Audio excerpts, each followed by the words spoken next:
Good afternoon.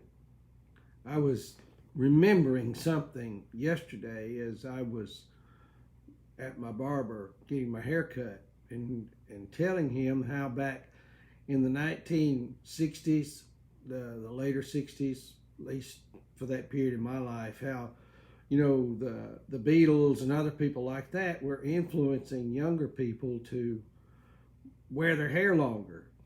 And of course, I wanted to be like everybody else. I wanted my hair a little bit longer and considerably longer than my than my dad or my granddaddy thought it ought to be.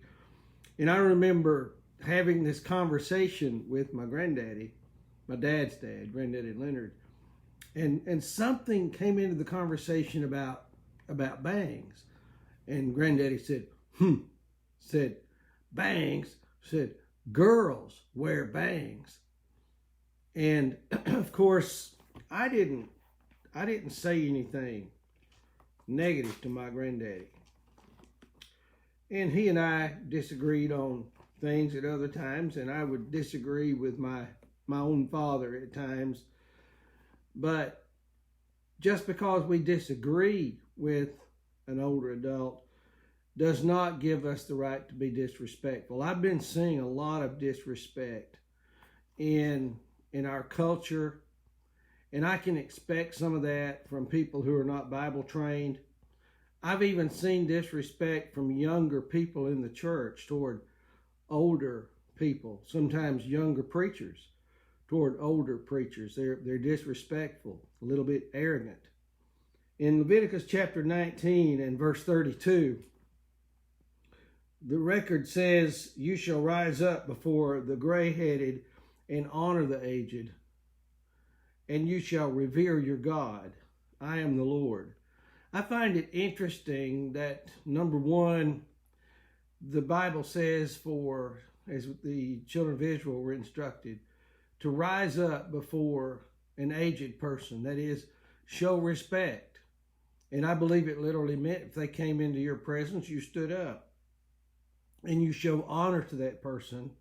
And a very interesting point is that after God had said this and given it to the children of Israel, he says, "You shall revere your God." It's interesting how those the respect for an older person is in the same sentence with revering God. It doesn't put man on the level with God, but it certainly gives credence to the importance of people showing honor to elderly people.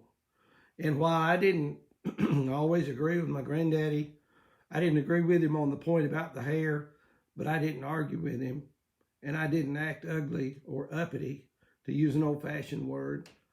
And the time or two that I got that way with my dad, I got put in my place, and rightfully so.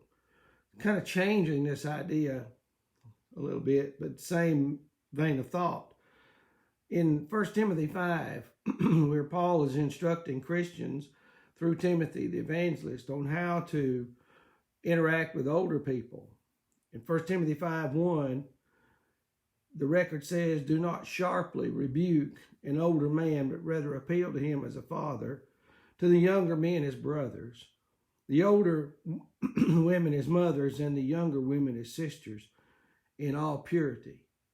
He didn't say that you had to agree with everything that an older person might say, because older people can be mistaken about things. But if you do disagree, you do not rebuke them sharply, and you appeal to him as a father, which tells us there was a way of interacting with a person's father. When Paul wrote that was kind of understood, that you didn't argue with your father. You may disagree, but you didn't have a heated disagreement. And he goes on to say, "Honor widows who are widows indeed.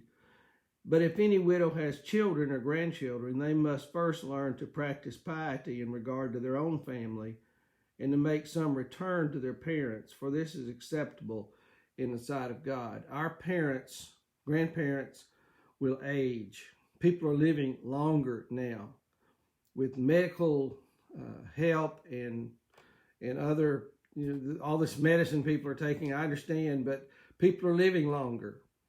And yet, just because they're living longer doesn't mean they're functioning well, because sometimes people, they get older and they function just fine, but some people struggle with their vision, their memory, their hearing, their ambiability, that is, the ability to get around and may need help, the ability to make decisions.